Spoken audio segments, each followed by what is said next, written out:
வணக்கம். இன்னைக்கு நம்ம பார்க்க போற topic morning back pain. Morning பெட்ல இருந்து எழுந்திருக்கும் போதே நம்மளுக்கு பேக் ரொம்ப ஸ்டிஃபாவும் பெயின்ஃபுல்லாவும் இருக்கும். பெட்ல இருந்து எழுந்து கொஞ்ச நேரம் சோஃபால உட்காந்து தூங்குறது, அதுக்கப்புறம் கொஞ்சம் கொஞ்சமா நடந்து நார்மல் ஆகிறதுக்கே நம்மளுக்கு மார்னிங் ரொம்ப டைம் எடுக்கும். மார்னிங் நம்ம பெட்ல இருந்து எழுந்திருக்கும் போதே எப்படி சுறுசுறுப்பாகவும் ஆக்டிவாகவும் இருக்கிறதுக்கான யோகா பிராக்டிஸ் தான் இன்னைக்கு நம்ம பார்க்க போறோம். இந்த மார்னிங் பேக் பெயினுக்கான காரணம்னு பார்த்தீங்கன்னா நைட் டைம்ல நம்மளுக்கு ஏற்படக்கூடிய கேஸ்ட்ரிக் ப்ராப்ளம் தான். இதை சின்ன சின்ன யோகா பிராக்டிஸ்லேயே ரொம்ப ஈஸியாக சரி செஞ்சிடலாம். வாங்க எப்படி செய்யறதுன்னு பார்க்கலாம். நம்ம நார்மலாக படுத்துட்டு இருக்க இந்த பொசிஷன் பேர் சவாசனா. சவாசனா முடிச்சு அதுக்கு அடுத்தது மக்ராசனா ப்ராக்டிஸ் பண்ணணும். இந்த மக்ராசனா குப்புறப்படுத்து கால்களை நல்லா அகலமாக வச்சு கைகளை மடக்கி உங்கள் சின் கை மேலே வச்சு ரிலாக்ஸாக படுத்துருக்கணும். இந்த மாதிரி படுக்கும்பொழுது நம்மளுடைய அடி வயிறு அழுந்துறதுனால கேஸ் ரிலீஸ் ஆகி பேக் மசில்ஸ் ரொம்ப நல்லா ரிலாக்ஸ் ஆகும். அது மட்டும் இல்லாமல் ஸ்பைன் அண்ட் ஹிப் ஜாயிண்ட்டுக்கும் நல்ல ஒரு ரிலாக்ஸேஷன் கிடைக்குது. அடுத்ததாக நம்ம ப்ராக்டிஸ் பண்ண போகிறது புஜங்காசனா ஸ்னேக் போஸ். இந்த புஜங்காசனா ப்ராக்டிஸ் பண்ணுறதுனால ஸ்பைனுக்கு நல்ல ஒரு பிளட் சர்க்குலேஷன் கிடைக்கும்.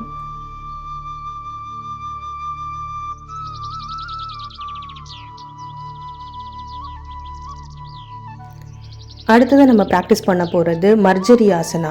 இந்த மர்ஜரி ஆசனா ப்ராக்டிஸ் பண்ணுறதுனால நெக், ஷோல்டர், ஸ்பைனில் இருக்கக்கூடிய ஸ்டிஃப்னஸ் நல்லா குறைஞ்சி ஃப்ளெக்சிபிலிட்டி இம்ப்ரூவ் ஆகிடும்.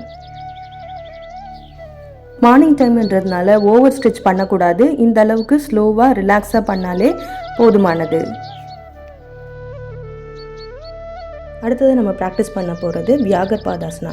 இந்த வியாகர்பாதாசனா ப்ராக்டிஸ் பண்ணுறதுனால லோயர் பேக் பெயின் குறைஞ்சிரும். பெல்விக் ரீஜனுக்கு நல்ல பிளட் சர்க்குலேஷன் கிடைக்கும்.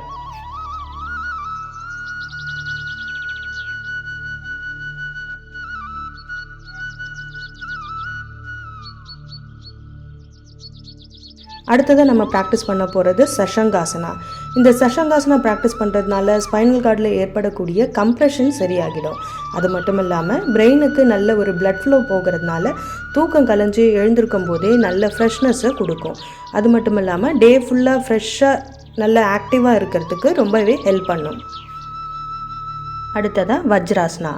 வஜ்ராசனா ப்ராக்டிஸ் பண்ணுறதுனால கால்களுக்கு நல்ல ஒரு மசாஜ் கிடைக்கிது. உங்கள் உடல் முழுமைக்குமான சீரான ரத்த ஓட்டம் கிடைக்கிறது.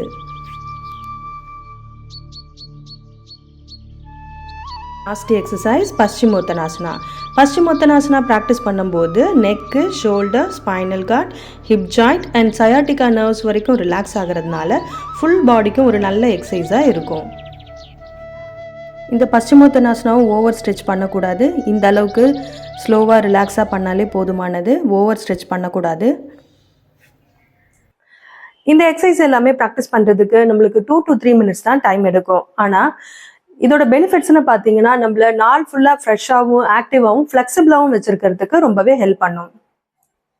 இந்த எக்ஸசைஸோட கான்ட்ரா இண்டிகேஷன்ஸ் என்னன்னு பார்த்துடலாம். இந்த எக்ஸசைஸ் சாதாரண ஸ்டிஃப்னஸ், டைட்னஸ் உள்ளவங்களுக்கு மட்டும்தான். ஸ்பைனல் கார்டில் சிவியர் ப்ராப்ளம் இருந்தாலோ டிஸ்கில் ப்ராப்ளம் இருந்தாலோ இந்த எக்ஸசைஸ் ப்ராக்டிஸ் பண்ண வேண்டாம். இந்த வீடியோ உங்களுக்கு பிடிச்சிருந்தா லைக் பண்ணுங்க. யான் பெற்ற இன்பம் பெருக வையகம். மற்றவங்களுக்கும் ஷேர் பண்ணுங்க. மறக்காம சப்ஸ்கிரைப் பண்ணுங்க.